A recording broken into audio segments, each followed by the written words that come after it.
kemudian PMK 225 2019. Dan untuk PMK 225 ini baru saja ada perubahannya tahun 2020, kemudian peraturan terkait itu Bultek nomor 17 tentang akuntansi aset tak berwujud berbasis akrual, kemudian yang lain PMK 251 2015, kemudian KMK Menteri Keuangan 620 tahun 2015 untuk KMK nomor 81 tahun 2018.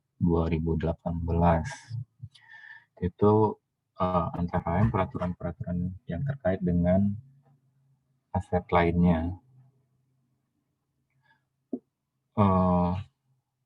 Pengertian dari aset lainnya yaitu adalah kalau berdasarkan PMK 225 2019 yaitu adalah aset pemerintah yang tidak termasuk aset lancar, tidak termasuk investasi jangka panjang, tidak termasuk aset tetap, tidak termasuk dana cadangan, dan tidak termasuk piutang jangka panjang. Hanya di luar itu. Itu yang dimaksud. Kalau di kerangka konseptual PSAP, aset lainnya adalah aset non-lancar selain investasi jangka panjang dan dana cadangan. Ini klasifikasi aset lainnya. Jadi yang termasuk berdasarkan PMK 225 yaitu aset tidak berwujud atau disingkat ATB atau intangible asset, kemudian aset kemitraan dengan pihak ketiga, kemudian kas yang dibatasi penggunaannya, uang muka rekening bun, dan aset lain-lain. Jadi 5 jenis klasifikasi aset lainnya. Kemudian TPA, tagihan penjualan angsuran ya, TPA, TP, TGR, tuntutan perbendaraan, tuntutan ganti rugi yang lebih dari 12 bulan dimasukkan ke dalam piutang jangka panjang. Jadi untuk TPA, TP, TGR yang jatuh temponya lebih dari 12 bulan ini masuknya ke piutang jangka panjang. Ini yang termasuk ke dalam aset lainnya ini ada 5 macam ini ya. Aset tidak berwujud, kemitraan, kas yang dibatasi penggunaannya, uang muka rekening bun, dan aset lain-lain. Pertama kita lihat itu aset tak berwujud atau ATB, yaitu secara definisi aset non keuangan yang dapat diidentifikasi dan tidak mempunyai wujud fisik serta dimiliki untuk digunakan dalam menghasilkan barang atau jasa atau digunakan untuk tujuan lainnya, termasuk di dalamnya adalah hak atas kekayaan intelektual. Kriterianya yaitu dapat diidentifikasi, kemudian dikendalikan oleh entitas pemerintah, dan mempunyai potensi manfaat ekonomi masa depan. Ini jenis ATB, yaitu software atau perangkat lunak yang bukan merupakan bagian tidak terpisahkan dari hardware komputer tertentu. Kemudian lisensi atau lisensi dan waralaba atau franchise, kemudian hak paten dan hak cipta, kemudian hasil kajian atau pengembangan yang memberikan manfaat jangka panjang, kemudian ATB yang mempunyai nilai sejarah atau budaya, dan ATB dalam pengerjaan.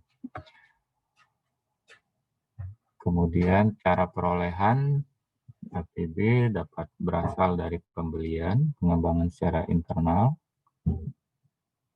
pertukaran, kerjasama, donasi. Masa manfaat ATB, pertama ada ATB yang mempunyai masa manfaat terbatas, umur manfaat terbatas, dan ada yang tidak terbatas. Kemudian pengakuan ATB. ATB diakui jika pertama kemungkinan besar diperkirakan manfaat ekonomi di masa datang yang diharapkan atau jasa potensial yang diakibatkan dari ATB tersebut akan mengalir kepada atau dinikmati oleh entitas, dan biaya perolehan dapat diukur dengan andal, atau biaya perolehan atau nilai wajarnya dapat diukur dengan andal. Itu kriteria untuk dapat diakui sebagai ATB ya. Kemudian ATB yang diperoleh secara internal pada tahap penelitian atau riset tidak diakui sebagai ATB, namun diakui sebagai beban. Ini antara lain karena terkait dengan permasalahan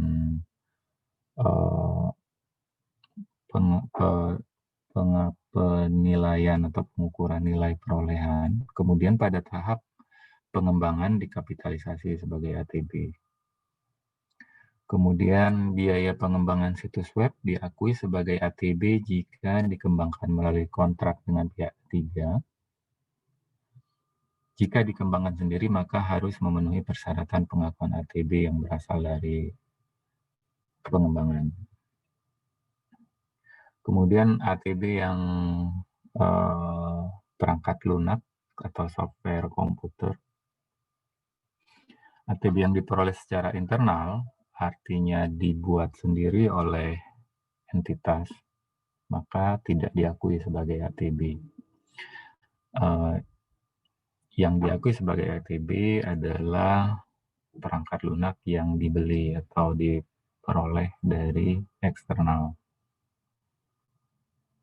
Pemanfaatan yang digunakan sendiri diakui sebagai ATB, tapi untuk yang dijual atau diserahkan, maka diakui sebagai persediaan.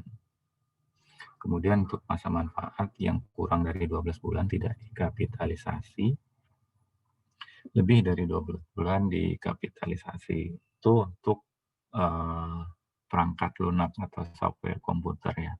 Perlu diperhatikan bahwa yang diproses secara internal tidak diakui sebagai ATB. Kemudian software yang untuk dijual atau diserahkan ke masyarakat diakui bukan sebagai ATB tapi sebagai persediaan, dan masa manfaatnya harus lebih dari 12 bulan untuk dapat dikapitalisasi sebagai ATB. Kemudian penelitian yang dibiayai instansi lain, aset tak berwujud diakui oleh entitas yang memiliki anggaran yang berhak mencatat ATB, namun tetap harus memenuhi kriteria pengakuan ATB yang tadi itu, yaitu nilai perolehan dan nilai wajarnya dapat dihitung secara andal dan ada potensi manfaat di masa depan.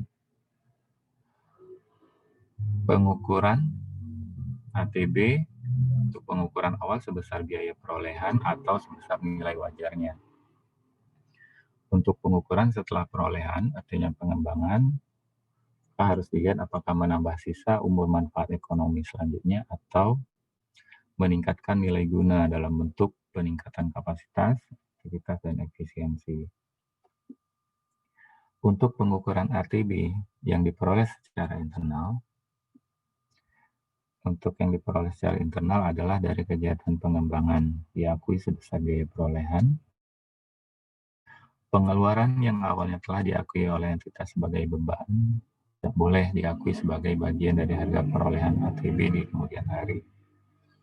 Jadi untuk yang perolehan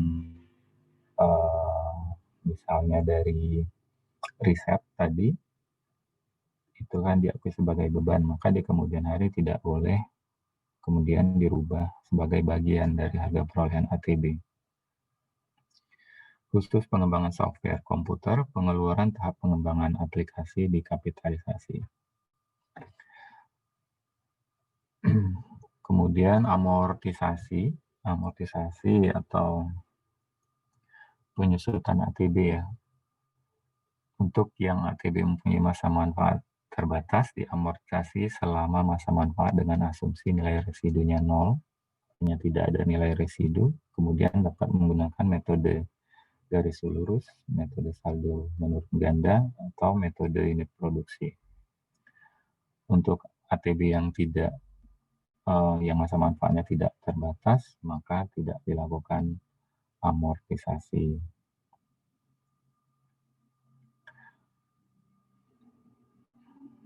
Objek amortisasi antara lain software komputer, lisensi, kemudian franchise, hak cipta, paten.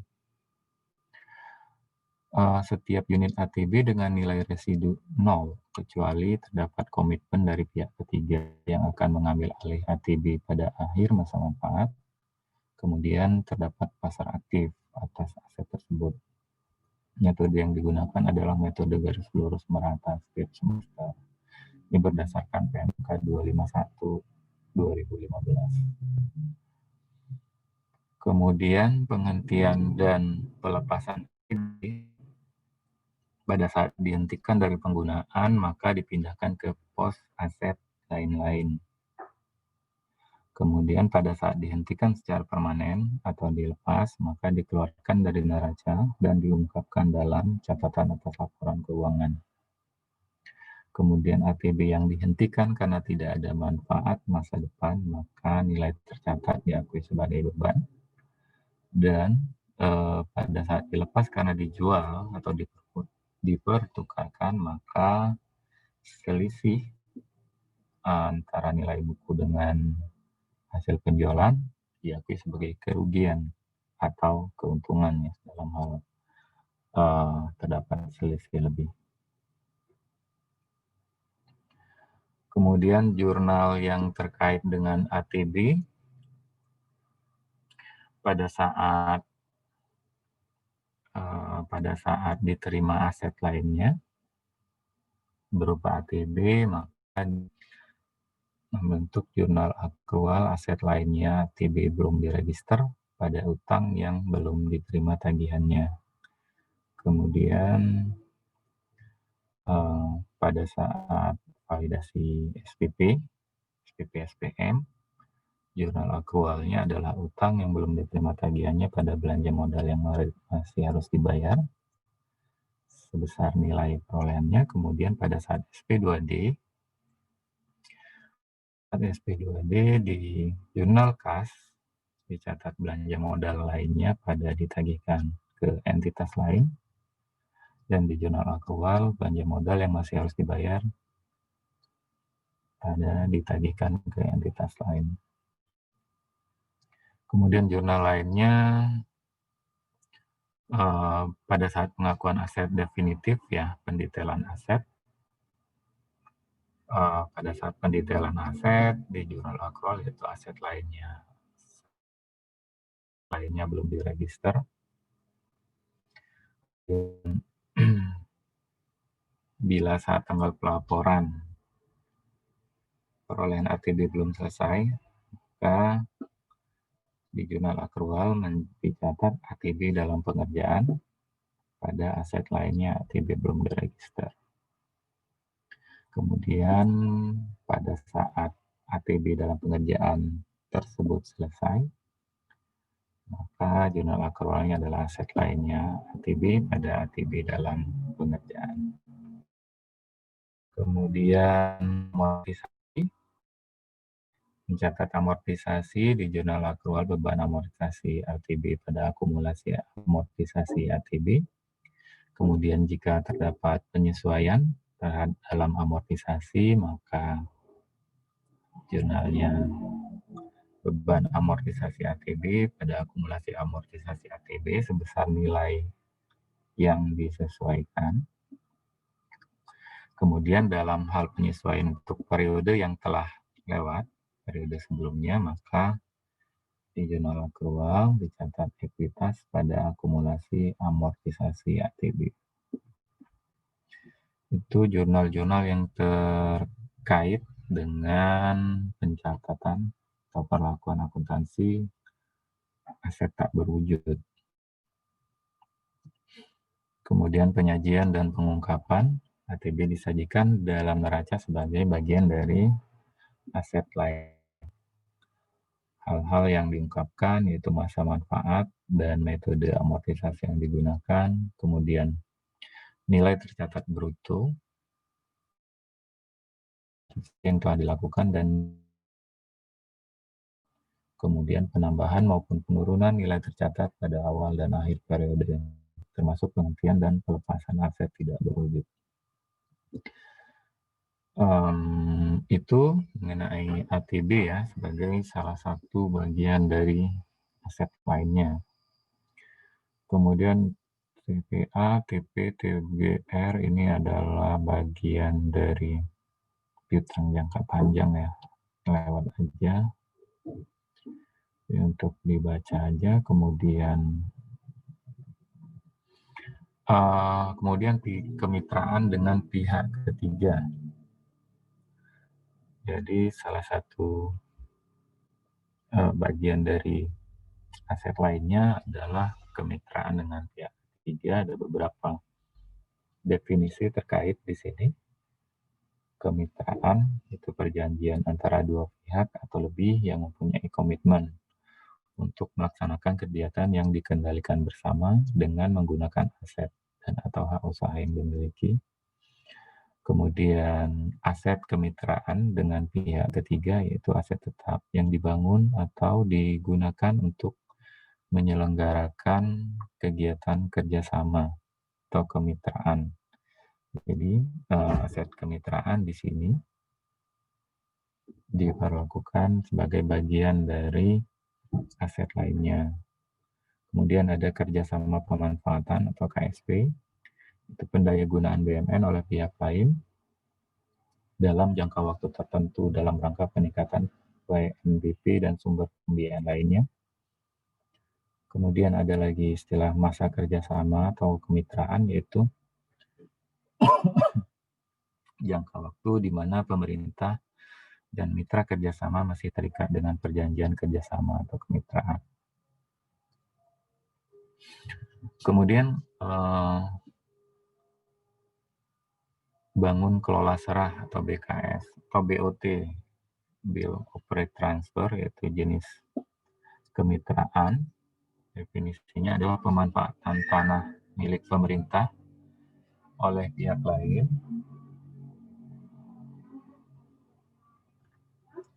dengan mendirikan bangunan dan atau sarana berikut fasilitasnya oleh gunakan oleh pihak lain tersebut dalam jangka waktu tertentu yang telah disepakati di dalam perjanjian.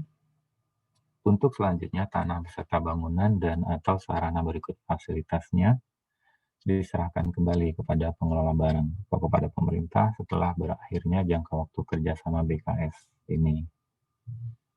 Yang kedua adalah kalau tadi bangun kelola serah, kemudian yang kedua adalah komitmen dengan pihak ketiga adalah bangun serah kelola atau BSK atau Build Transfer Operate atau BTO. Itu pemanfaatan tanah milik pemerintah oleh pihak lain dengan mendirikan bangunan dan atau sarana berikut fasilitasnya. Kemudian setelah selesai pembangunan diserahkan kepada pengelola barang untuk kemudian didayagunakan oleh pihak lain tersebut selama jangka waktu tertentu yang disepakati. Jadi itu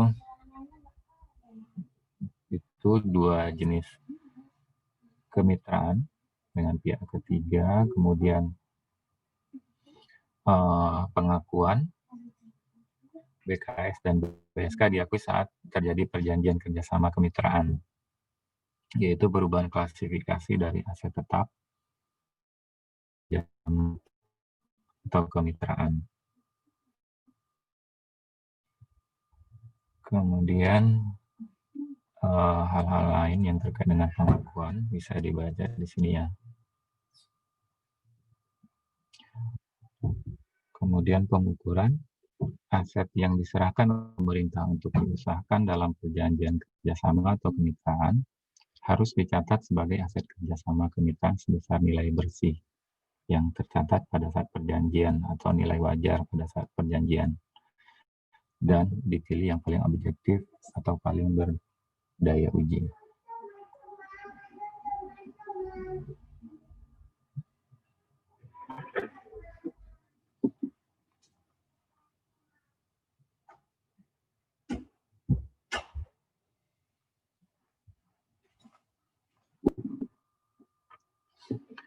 Kemudian lanjut, ini jurnal standar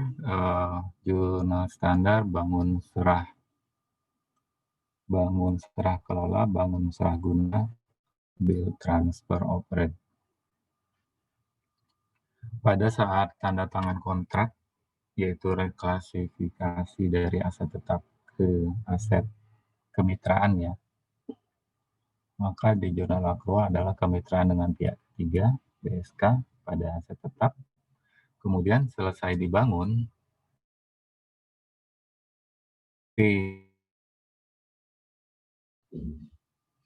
di jurnal akrual adalah kemitraan dengan pihak ketiga, BSK, pada utang kemitraan. Kemudian saat utang kemitraan dibayar Satker pengelola aset kemitraan, belanja modal pada DKEL di jurnal kas, kemudian utang kemitraan pada DKEL di jurnal akrual. Kemudian penerimaan selama masa operasi dimungkinkan ya berdasarkan perjanjian. Ada penerimaan selama masa operasi dan dicatat di jurnal kas DDL pada pendapatan LRA PNB KSO. Kemudian di jurnal akrual DDEL pada pendapatan LU PNBP kerjasama KSO, kerjasama operasi. Kemudian saat masa kerja kemitraan berakhir, jurnal akrual mencatat aset tetap berupa apa perolehan, kemudian di sisi kredit kemitraan dengan pihak ketiga. Ini jurnal standar yang terkait dengan bangun serah kelola. Kemudian untuk jurnal standar yang terkait dengan BKS, bangun kelola serah atau bangun guna serah atau build operate transfer pada saat reklasifikasi aset tetap ke aset kemitraan ya, tanda tangan kontrak, jurnal laporan ya, kemitraan dengan pihak. Kemudian penerimaan selama masa operasi dicatat sebagai pendapatan LRA di jurnal kas, di jurnal akrual dicatat sebagai pendapatan LO di PNBP KSO. Kemudian masa akhir perjanjian itu pada saat penyerahan aset operator di jurnal akrual dicatat diterima dari entitas lain pada pendapatan LO. Hal-hal lainnya, penyajian dan pengungkapan terkait dengan aset kemitraan ini. Aset kerjasama atau kemitraan disajikan dalam neraca sebagai aset lainnya. Kemudian, dalam hal sebagian dari luas aset kemitraan digunakan untuk kegiatan operasional KL harus diungkapkan dalam catatan atas laporan keuangan. Kemudian aset kerjasama atau kemitraan selain tanah harus dilakukan penyusutan selama masa kerjasama. Masa penyusutan aset kemitraan dalam rangka KSP melanjutkan masa penyusutan aset sebelum direklasifikasi menjadi aset kemitraan. Penyusutan dalam masa kerjasama. Kemudian lanjut, sehubungan dengan pengungkapan yang lazim untuk aset, pengungkapan berikut harus dibuat untuk aset kerjasama kemitraan, yaitu klasifikasi aset yang membentuk aset kerjasama, kemudian penentuan biaya perolehan aset kerjasama atau kemitraan, kemudian penentuan depresiasi atau penyusutan aset kerjasama atau kemitraan. Setelah aset diserahkan dan ditetapkan penggunaannya, aset hasil kerjasama disajikan dalam neraca dalam klasifikasi aset tetap. Itu aset kemitraannya atau aset kerjasama. Kemudian yang ketiga, bagian dari aset lainnya yaitu kas yang dibatasi penggunaannya. Di sini ada definisinya, yaitu uang milik atau hak pemerintah, namun dibatasi atau terikat penggunaannya untuk membiayai kegiatan tertentu dalam waktu lebih dari 12 bulan sejak tanggal pelaporan. Jenis dari kas yang dibatasi penggunaannya ada banyak. Contohnya yaitu dana abadi umat yang terkait dengan pengelolaan dana haji, ya. Kemudian dana abadi pendidikan, kemudian kas pre-funding SBN. Itu antara lain contoh dari kas yang dibatasi penggunaannya. Pengakuannya itu pada saat disisihkan atau ditempatkan pada suatu rekening tertentu yang dimaksudkan untuk membiayai suatu kegiatan tertentu. Pengukurannya sebesar nilai nominal kas yang disisihkan. Jurnal standar kas yang dibatasi penggunaannya itu aset lainnya pada kas dan setara kas. Aset lainnya kas yang dibatasi penggunaannya pada kas dan setara kas. Ini jurnal pada saat perolehan kas yang dibatasi penggunaannya. Penyajiannya di neraca masuk di lainnya, ya, dan diungkapkan secara memadai di dalam CALK. Itu yang ketiga. Kemudian seterusnya aset lainnya yaitu uang muka rekening bun. Di sini definisinya itu uang muka rekening bun adalah dana yang telah dibayarkan untuk membiayai pengeluaran yang seharusnya dibebankan ke rekening khusus. Uang muka rekening bun disajikan atas transaksi sebagai berikut. SP2D Reksus belum dibebankan pada Reksus berkenaan. Jadi SP2D yang dibebankan pada Reksus, misalnya SP2D yang bersumber dari pinjaman hibah luar negeri atas beban Reksus, namun pada saat diterbitkan masih belum membebani Reksus yang bersangkutan, atau saldo rekening khususnya tidak mencukupi atau kosong, gagal pembebanan karena sistem aplikasi error, sehingga belum dibebankan di Reksusnya, maka ini dicatat sebagai uang muka rekening bun. Dicatat pada saat tanggal pelaporan sebesar nilai nominal. Uang muka rekening bun disajikan di dalam neraca dalam pos aset lainnya dan diungkapkan secara memadai dalam catatan atas laporan keuangan. Itu yang keempat, ya. Kemudian yang terakhir yaitu aset lain-lain. Aset lain-lain yang merupakan bagian dari aset lainnya. Contoh dari aset lain-lain itu aset yang dihentikan dari penggunaan aktif oleh pemerintah. Contoh, penghentian penggunaan aset tetap atau aset lainnya, misalnya ATB tadi, karena rusak berat, usang, dan atau tidak digunakan karena sedang menunggu proses pemindahantanganan. Misalnya proses penjualan, sewa beli, penghibahan, penyertaan modal. Contoh lainnya dari aset lain-lain yaitu aset lain berupa aset ex Pertamina, aset kontraktor kontrak kerjasama, dan aset PT perusahaan aset. Jadi ini dikelompokkan ke dalam aset lain-lain di pos aset lainnya. Pengakuannya, aset lain-lain diakui pada saat dihentikan dari penggunaan aktif pemerintah dan direklas ke dalam aset lain-lain ketika dokumen sumber untuk mengeliminasi aset tersebut dari neraca diperoleh. Kemudian aset tetap yang dimaksudkan untuk dihentikan dari penggunaan aktif pemerintah di reclass ke dalam aset lain-lain menurut nilai tercatatnya. Aset lain-lain yang berasal dari reclass aset tetap disusutkan mengikuti kebijakan penyusutan aset tetap. Kemudian proses penghapusan terhadap aset lain-lain dilakukan selama 12 bulan sejak di reclass, kecuali ditentukan lain menurut ketentuan undang-undang. Jadi perlu diingat bahwa aset lain-lain yang berasal dari reclass aset tetap disusutkan sampai kemudian aset tersebut dihapuskan. Ini jurnal yang terkait dengan aset lain-lain pada saat pembentukan atau perolehan aset lain-lain, yaitu reclass dari aset tetap. Di jurnal akrual dicatat aset lain-lain pada aset tetap. Kemudian pada saat penghapusan aset lain-lain, di jurnal akrual defisit kegiatan non-operasional, penghapusan aset lain-lain pada aset lain.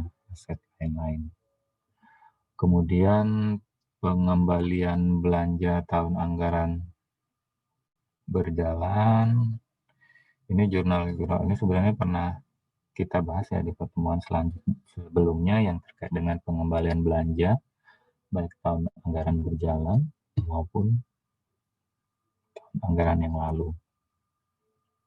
Pada saat SSPB, surat setoran pengembalian belanja di tahun anggaran berjalan atas belanja yang menghasilkan BMN, di jurnal kas mencatat DKEL pada belanja modal, kemudian jurnal akrual DKEL aset lainnya, kemudian penyesuaian atas akumulasi penyusutan, kemudian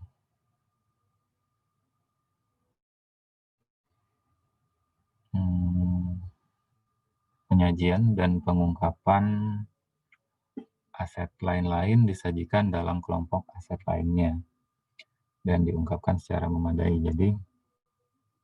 Jadi yang masuk ke dalam kelompok aset lainnya yaitu aset tak wujud, kemudian aset kemitraan dengan pihak ketiga, kemudian kas yang dibatasi penggunaannya, kemudian uang muka rekening bun, dan yang ini aset lain-lain. Hal-hal yang diungkapkan secara memadai di dalam CALK antara lain faktor-faktor yang menyebabkan penghentian penggunaan, kemudian jenis aset tetap yang dihentikan penggunaannya, dan informasi lainnya yang relevan. Jadi itu yang terkait dengan materi lainnya. Ini suara saya masih bisa kedengaran jelas ya? Masih, Pak. Masih, Pak. Di PMK 225 aset lainnya itu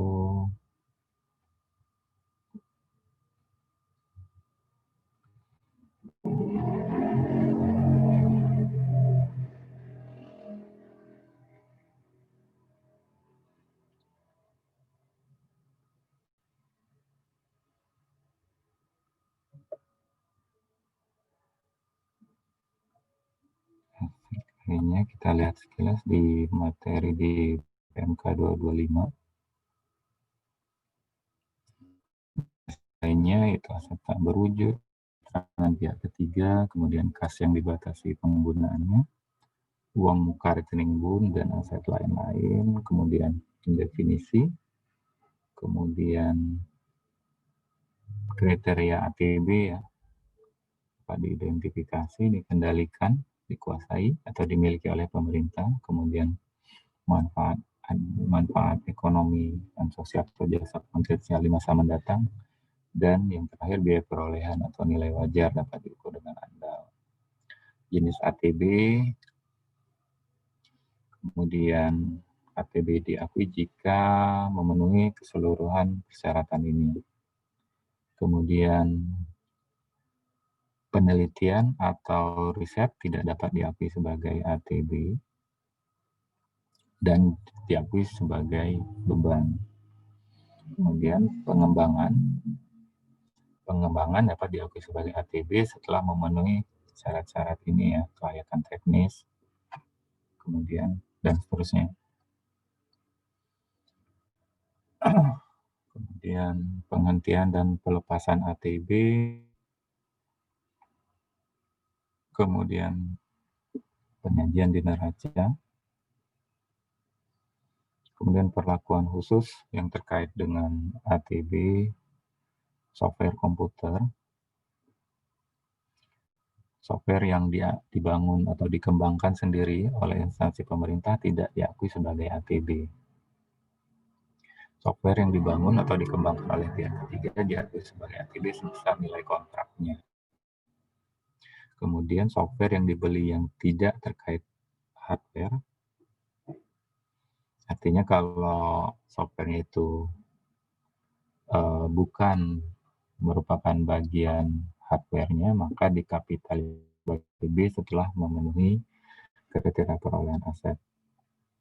Kemudian software yang dibeli yang merupakan bagian dari hardware-nya diakui sebagai bagian harga perolehan hardware dan dikapitalisasi sebagai bagian dari hardware yang bersangkutan. Misalnya software komputer yang dibeli sudah include merupakan bagian dari perangkat komputernya, maka dikapitalisasi sebagai bagian dari harga perolehan komputer tersebut ya, sebagai aset tetap. Kemudian software yang diniatkan untuk dijual atau diserahkan kepada masyarakat dicatat sebagai persediaan, bukan sebagai ATB. Kemudian lanjut perlakuan khusus terkait dengan software komputer. Software yang dibangun atau dikembangkan sendiri oleh instansi pemerintah tidak diakui sebagai ATB karena permasalahan-permasalahan ini, antara lain kesulitan untuk identifikasi kegiatan pengembangan aset tersebut terpisah dari satu kesatuan kegiatan suatu instansi pemerintah, kemudian kesulitan untuk mengidentifikasi terkait dengan manfaat ekonomi dan sosial masa depan, kemudian kesulitan untuk menentukan biaya perolehan aset secara andal, dan software ini yang dikembangkan sendiri oleh instansi pemerintah biasanya bersifat terbuka dan tidak ada perlindungan hukum dan dapat dipergunakan siapa saja, sehingga atas hal-hal ini maka software yang dibuat sendiri oleh instansi pemerintah tidak diakui sebagai ATB. Kemudian aset kemitraan. Aset kemitraan ada BKS, kemudian BSK, KSP, dan aset konsesi jasa.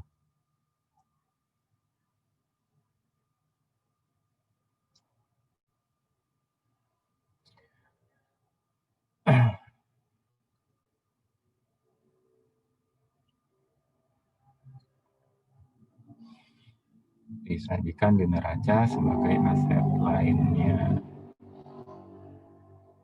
Kemudian kas yang dibatasi penggunaannya, definisinya, kemudian jenis-jenis kas yang dibatasi penggunaannya antara lain rekening penampungan dana titipan, rekening penampungan dana jaminan, dan rekening penampungan sementara. Kemudian uang muka rekening BUN. Uang muka rekening BUN adalah dana yang telah dibayarkan pemerintah untuk membiayai pengeluaran yang seharusnya dibebankan ke Reksus. Kemudian aset lain-lain.